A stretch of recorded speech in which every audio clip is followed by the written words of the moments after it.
Welcome to episode 73 of I Thought I Knew How, a podcast about knitting and life and all sorts. I'm your host, Anne Frost, and this episode was recorded on December 30th, 2021. The year is nearly over, my friends. It will be a new year by the time this goes live. It's time to look back and time to look forward. Some of us have been clearing out the old with the annual yarn stash de-stash, and I am playing with my goals for 2022. Let's grab our knitting and chat all about it. First, many thanks to those of you who have become patrons since the last episode. Melinda, welcome to the patron crew, and thank you very much for your support. As I mentioned, this is going to go live after the new year, so most of us are done with our holiday festivities. I hope you had an enjoyable time and were able to gather safely with family or friends. I didn't receive any yarn for Christmas itself, but I did do 2 Advent boxes and a 12 Days of Christmas box, and honestly, that was more than enough yarn to add to my stash. The Fiber Seed Advent actually went right into a project. I knit Stephen West's Unicorn Parallelograms scarf as I opened the bundles. It was 3.5 hours of knitting every day, and you can see my progress in the hand-dyed December daily videos I did with Jana over on the Purl Together YouTube channel. I don't think I will try knitting an Advent box as I open it again. There were benefits and downsides. First of all, trying to get all that knitting done daily was a bit of a crunch most days. And had I waited until the yarns were all opened, I could have controlled the color placement. But that said, the reason why I picked the Unicorn Parallelograms pattern is because color placement didn't really matter. Benefits were that by Christmas, I had knit myself a nice Christmas present. And because I was so busy knitting the Advent yarn each day, I simply did not have time to panic knit gifts for anyone else. So no gifting stress.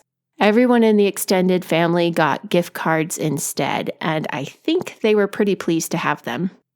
Another benefit was that I got all that lovely yarn and I got to use it right up, and I didn't have to worry about adding it to my already epically huge stash.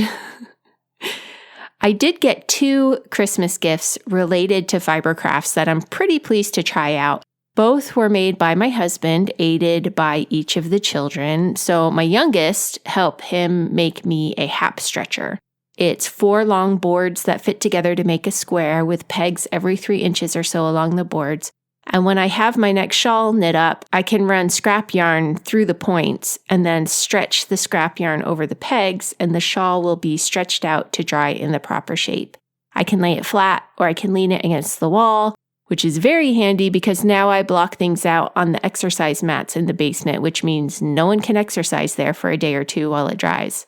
The other present was a bit of a kerfuffle, and I suspect many of you won't know what it is, so prepare your imagination caps. My oldest and my husband made me a Tudor Peg Loom. So imagine a 3-foot-long 2x4 lying on a table, and every 3 inches or so is a hole. And in those holes, you can fit a dowel that's about 8 inches long, and it goes about 1 inch into the hole so that the dowel is held upright. The dowel itself has a small hole drilled through it about 1 inch higher than the level of the board. Okay, so you have a whole row of these dowels with small holes in them all stood in a row along the board. And to use the loom, you pass thread through the small hole in the dowel and let it dangle down off the side of the table that it's sitting on toward the floor. And each dowel has a dangling thread coming out of it. The way you weave then is you take your yarn or your roving or your strips of cloth and you weave it back and forth through the dowels. And when you have a few inches of weaving worked on the dowels, you then go through one by one and lift the dowel out of its hole and push the woven material down onto the dangling thread. Once all the dowels are clear, you weave more yarn or roving or fabric around them until they are full again, and then you lift the dowels one by one and push the material down onto the threads. And over time, it builds up a fabric along those dangling threads. I learned about these from Alex at the Late Night Knits podcast and really wanted to give it a go, so I asked my husband to make me one. He was totally game and got online and found directions, and he and my oldest got to work. And a few days before Christmas, I went down to the basement to check on the laundry and saw that the peg loom was there on the counter, all done and looking pretty cool. except the holes in the dowels were towards the top instead of down near the 2x4. So no biggie, I thought. I'd just make sure that if I flip them around, the hole would be, high enough over the level of the hole that it fits into that I'd still be able to thread the thread through it. So I went over and tried to pull the dowel out of the hole, and that's when I realized that they had glued all of the dowels into the holes, which made it completely unusable. So the next day, there was another run to Home Depot for more supplies, and they started over, and this time they came to me after each step for approval, and it all worked out well, and now I have a super cool Tudor Peg Loom to make random rugs and wall hangings and upholstery fabric and whatever else. And it stores down to a small shoebox and 2x4, and I can put it away. I haven't gotten to play with it yet because I've been busy since Christmas, but I'm looking forward to taking it for a spin next week when things are a little less crazy. I am also going to be looking for a pattern I can knit that will use up the yarn from my other two advents. The British Yarn Explorers and 12 Days of Ontario Yarn Boxes are both farm yarn advents. So I'm thinking of adding a full hank of a main color and working them all together. So I'm just going to be looking for a pattern I like that will accommodate those. So yeah, I got some cool stuff for Christmas that I'm pretty pumped to use. I hope you were well treated this holiday season or that you found some ways to treat yourself.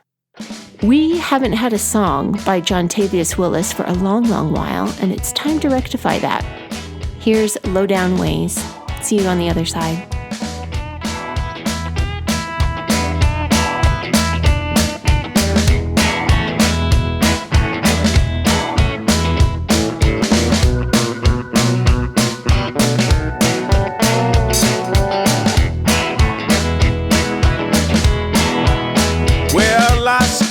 And I fumble.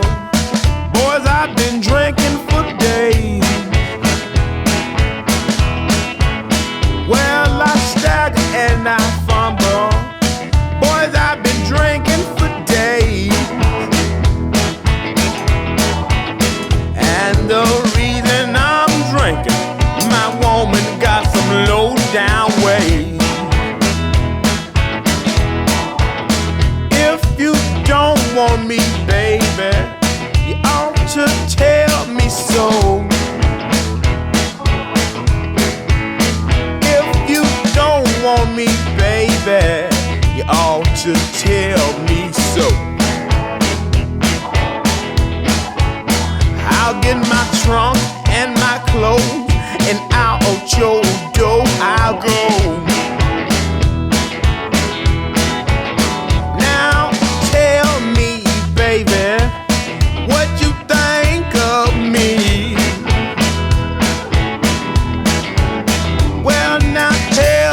Baby, what you think of me?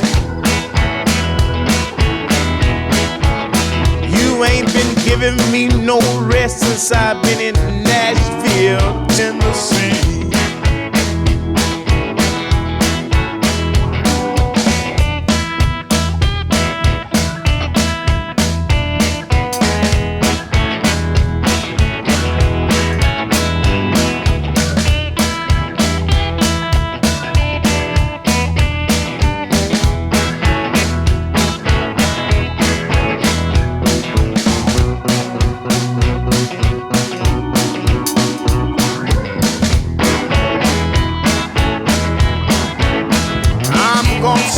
One more verse and I ain't gonna sing no more. I'm gonna sing one more verse and I ain't gonna sing no more. 'Cause my train is here and you know I gotta go.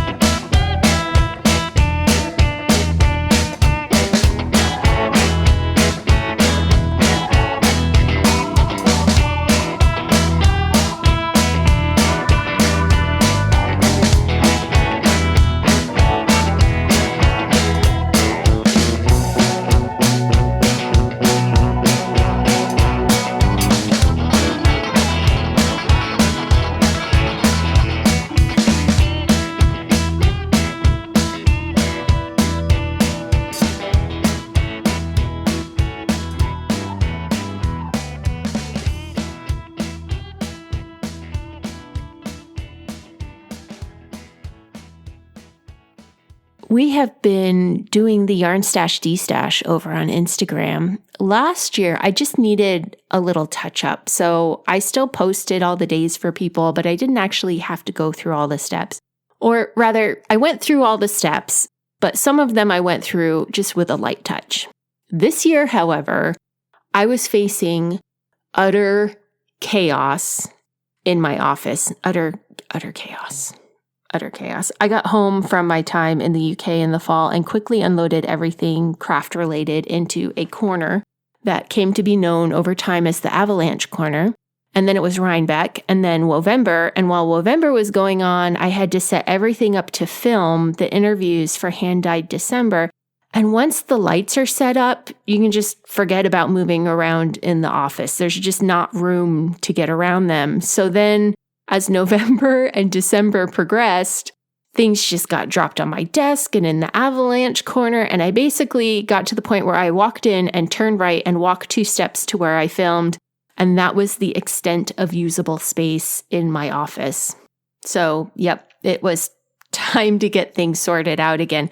And I decided that if I was going to deal with the complete and utter madness that was the Avalanche Corner, I may as well get all my yarn cataloged on Ravelry too. So when this releases, it will be day 9 of the Yarn Stash D-Stash, and day 10, Tuesday, which is probably when most of you are going to download this, will be the day when we start dealing with our yarn. However, when you host something like this, the whys of the world will function at least a few days ahead of the process, just in case something happens. Like if we get to day 7 and I get sick, I don't want the prompts to just stop flowing for everyone else. So I schedule all the prompts posts ahead of time. Those have been in my scheduler since mid-December. Basically, when I first said, hey, the Yarn Stash D-Stash is coming, I then spent that evening getting all the prompt posts written and scheduled to post at 5:45 Eastern every morning. But I also don't want to fall behind on my results posts either, so I started the process of the Yarn Stash D-Stash myself on about December 20th this time. The first few days were really quick for me. I did several of the steps each day until we got to the patterns and checking in with our online stuff, like the bookmarked patterns in Ravelry Queue. Those each took a day. And then I started cataloging my wool. It took 4 days. 4 days. Not because Ravelry's cataloging system is awful. No, it's actually great. It was a relatively painless process. It just took that long because I've got that much wool. I started in the Avalanche Corner, and as I added things to my Ravelry account, I would sort them into paper grocery bags according to weight. The only wool that didn't get entered was yarn that was already in a project bag with a pattern as a kit waiting to be knit. Also, my Shetland wool is in a space where it fits nicely already, so I cataloged it and reloaded it into the same storage where it was. Same with my Morehouse farm yarn, it went right into a storage cube. So things that are already made into kits, my Shetland wool for Fair Isle and my Morehouse yarn was not included in what I'm about to tell you. By the end of the cataloging process, I had 2 bags of lace weight, 6 bags of fingering, 2 bags of sport, 4 bags of DK, 3 bags of worsted, and 2 bags of Aran. The bulky and super bulky all went onto a shelf that is about 3 feet long and a foot high, and they filled the shelf. That is a lot of yarn. When the time came to store it again, I did pull 2 shopping bags full of yarn out to hold on to for various reasons that don't involve me knitting it. So it's no longer in my stash, and it's going to go to other homes and purposes. And I will say, spoiler alert, that the next day is going to be to deal with plant fiber yarns, and that took me 15 minutes. And then it's acrylic day, and that took me about 45 seconds because I have 1 small cone of lace weight yarn that has pom-poms on it. So the wool stash is definitely the bulk of my overall stash. Okay. So, and already, it has already been very helpful to have it on Ravelry. I cast on the cabled trellis shawl by Stephen West the other day and didn't like the yarn I chose. And having everything on Ravelry allowed me to see exactly what I did have in the proper yardages that would work without having to dig through everything. I do still have my last 2 days of the overall process to do, but I need to hold off, and I'll tell you why before the end of the show. So listen to the end of the show for why I'm having to delay a little bit. But otherwise I'm mostly done for myself. And I did spend the rest of the day today, the day that I'm recording, basically just organizing everything else in my office. So I went through my drawers in my desk, and I have like one other corner where like sweaters and books and stuff accumulate, and that's all been put back where it belongs throughout the house. And my office just feels breathable again. It's so open. I walk in and I don't cringe. It's just wonderful. And also, I want to say I'm loving watching everybody's progress this time. Cleaning out the project bags has, I think, been my favorite step so far. People found so many missing items. Yarn for a test knit. Someone found a missing set of keys. A lot of people found phone chargers. Different tools and notions that they forgot they had. It was awesome to see, all the excitement, like, oh my gosh, I've been looking for this for months, and it was in a project bag. And Circular Needle Day was great as well, because let's face it, at the best of times, circular needles are just chaos waiting to happen. So I know that for a lot of us, they are just a rabbit's nest. And it was so inspiring to see people's after photos of them all stored neatly away. The days coming are my favorites, though, because we're going to get to see everybody's yarn. If you are coming to the party late for the Yarn Stash D-Stash, the steps all live on my Instagram feed. Just hop in when you can. There's no pressure or deadline to finish by a certain date. Knit New Haven is your online shop for lovely wool and fiber. I came across a ball of Clinton Hill cashmere from their shop as I was cataloging my protein fibers, and that's not going to be staying in the ball for long. Check out their shop at knitnewhaven.com. The Morehouse Merino Flock Group is on the go always with classes, encouragement, and fun in a no-stress, welcoming atmosphere. What do you want to learn in the new year? Join the flock and let Erin know, or just get the help you need on the project you're knitting. I was in New York City this last week, and while visiting a yarn store, the clerk quoted a price for a 30-minute knitting lesson, that was the same as a month-long membership to the Morehouse Merino Flock Group. It's just a no-brainer. Learn more at morehousemerinoflock.com. It is tea season again. I mean, some of us drink tea year-round, but I'm definitely a tea in winter person myself. My go-to tea for the last few years has been Adagio Teas. They buy their ingredients directly from the growers, which cuts out several layers of middlemen and means you get a much fresher cup of tea than you'd otherwise have.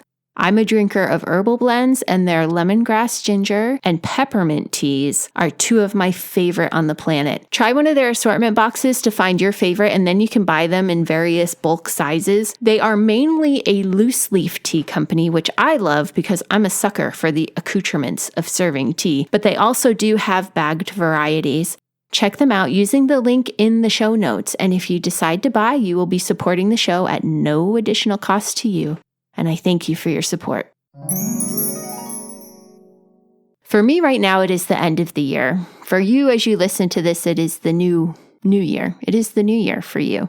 Welcome to Time Warps, right? But I'm sitting here at the end of this last year, and I'm thinking of my goals for this year that I set. I had some pretty lofty goals for this last year. I planned to knit one major project a month, and I started strong. I knit the Westfjords Wanderer, I knit the Fantastitch, and I knit the Area Sweater.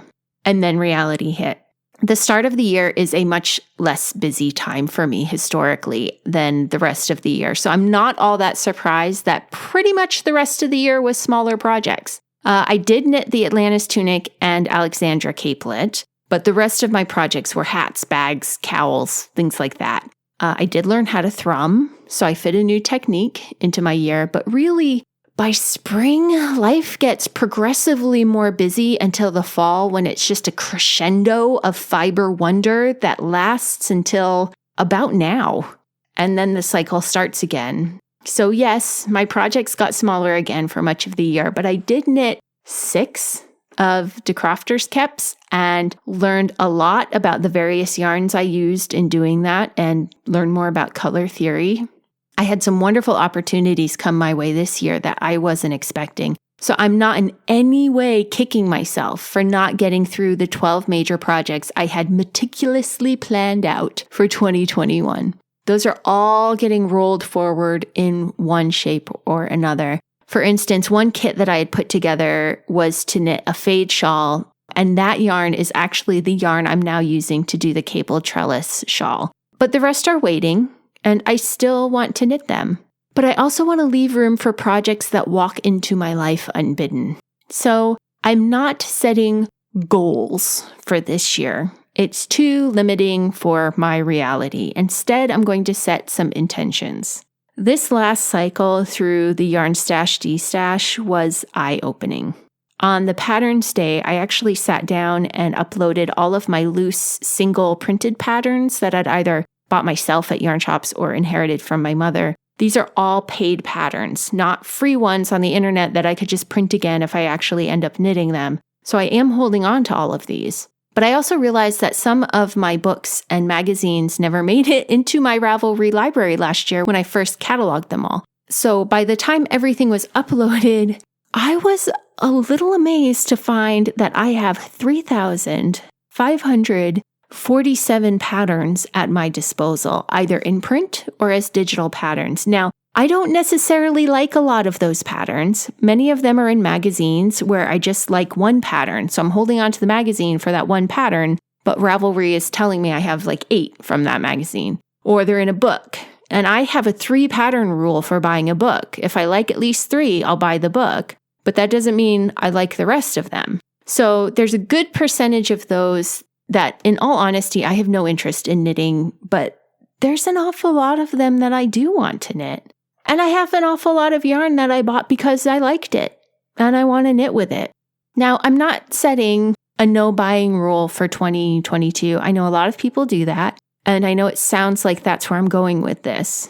What I would like to do instead is set the intention to knit patterns I own using at least some of the yarn I already have. And if I see a knit along I want to join, or want to join in knitting something with the Morehouse Merino Flock, or it's time for the Shetland Wool Week hat, I can make room for that. But I have yarns and patterns I already like. Why not use them?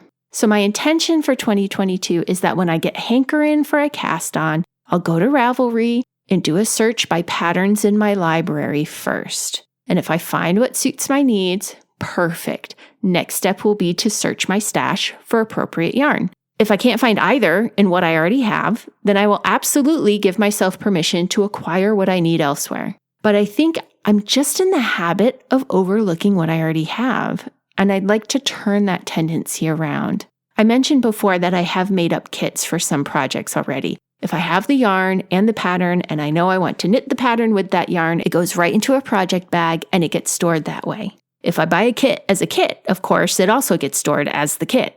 I haven't taken an exhaustive count of my kits, but I do know that the little shelf unit I have next to the door of my office has 12. And I know that there are 2 more in the IKEA cubes, and there is a basket and a hamper. So let's assume high and say I have 25 kits. I know at least 5 of them are hats. There are 3 cowls and 4 sweaters. I can think of 3 shawls too. So that's 15. Yeah, that's 15. Yeah. So I have 15 kits I can think of, meaning I have a guesstimate of 10-ish patterns that I can't even name. Oh, one's a cushion cover. So I have 9-ish that I can't even name off the top of my head. Now, part of this is because I am the age I am and often can't remember things. But the main reason is because I made up these kits this time last year, and I haven't seen most of them since then. So, yeah. I'm just not remembering them because I don't remember them. But I know I was excited about them last year. So this year, if I'm looking for a quick start project, I'll grab one of my kits. And if I'm planning for something to come, I'll shop patterns in my library and aim to use yarn I have. And if something scrumptious or fun appears that I know I must do, I will do it. But please, as I say all this, you guys, remind me if I start talking about mystery knit-alongs that I am not built for those. If I start talking about a mystery knit-along, please send me an email that just says, Shawlography, and I will come to my senses again, okay? Just do that for me. I have a song for you. It is from Zac Nelson. It's called Human Race, and I love this song for the new year because there is a great line in the chorus. Maybe I'm in second place, but I'm still running in the human race. Let's resolve to be easier on ourselves this year and just take things as they come.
A few more things before I go. I mentioned that I was going to be holding off on the last 2 days of the Yarn Stash D-Stash until it was time to do it with everyone. The reason is that I have arranged for 10% off coupon codes with 4 online retailers. They will only be good on January 7th and 8th, so watch my Instagram feed for the code and the retailer's information. Day 13 is the day that we will fill any needs we discovered along the way, like missing notions, or yarns we've fallen short on, or project bags, or whatever. So if you've been working through the process, you should have a growing list of those items. There is a sale on the way for you. Secondly, as we go back into 2022, life is opening back up. Now, I say this as we are in the middle of another wave, and I acknowledge that, but in general, life is tending toward the more open, which means there are more demands on my time as a mom and in-person, face-to-face life. So online knitting is changing.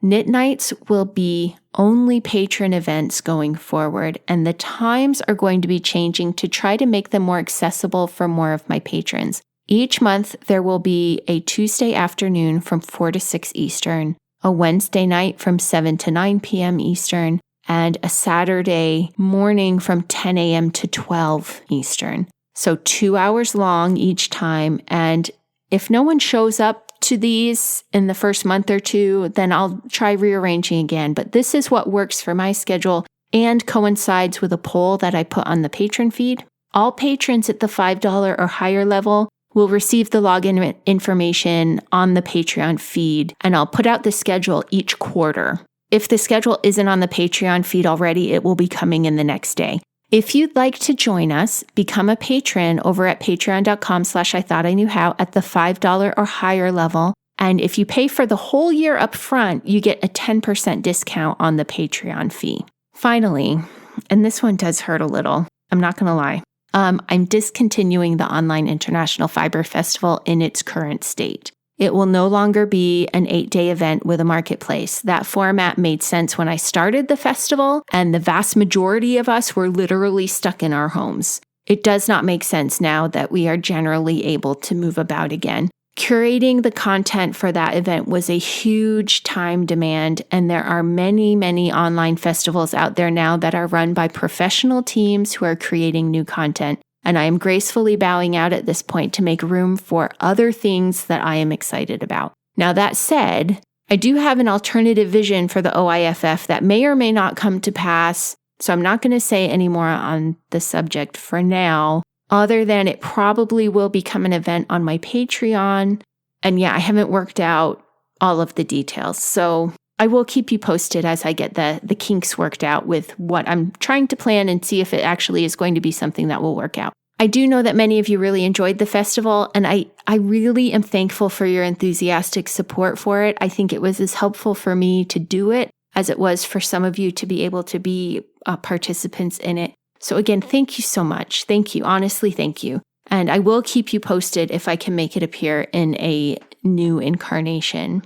In the meantime, thank you for listening and knitting with me for a bit. If you'd like to support the show, please visit patreon.com/IthoughtIknewHow to make a monthly pledge. You may also consider making a purchase from one of our sponsors by visiting the website IthoughtIknewHow.com and clicking the link at the top that says Be a Booster. While you're on the site, you can also find the show notes for each episode. Thank you ever so much to my patrons, to Knit New Haven, and to Morehouse Farm for sponsoring the podcast. Find me on my social media accounts as I Thought I Knew How, except on Twitter, where it's just Thought I Knew How. The groups on various platforms are all called I Thought I Knew How Podcast. Until next time, may you be blessed with stitches that never drop, yarn without joins, and plenty of time to knit.